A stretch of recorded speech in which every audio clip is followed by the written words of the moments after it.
why might a country choose to make social economic rights justiciable rather than just listing them as policy documents or ideas? There are historical connotations to this. Okay. So the first one I can think about is when, after World War II,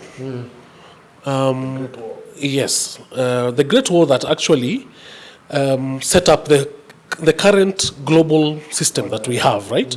The Universal Declaration on Human Rights, all those things. You realize that the countries that were more leaning towards socialism and communism were very insistent on economic and social rights. And then the countries that were very leaning on individual rights and capitalism, you understand, were more leaning on civil and political rights. But as you can see, there has to be a balance, and they are all important. And we can have another discussion about, for example, China, which I think has managed to lift people from poverty in an unprecedented manner. I don't think it's ever happened in the world, what they've done.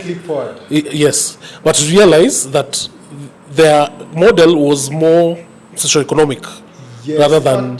Deng Xiaoping wrote a whole paper that was titled Communism with Chinese Characteristics. Exactly.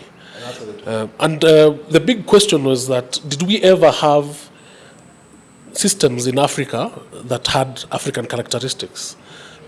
Some people have called it African socialism. Ubuntu.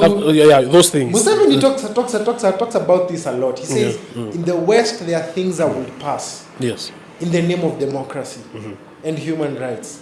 And when they're brought to Africa, they just wouldn't sit well with the society. And he says it's upon the West to understand that African society is a bit different from the West. He talks about like promotion of individual rights and things like LGBTQ, and he's like, it's not really democracy if you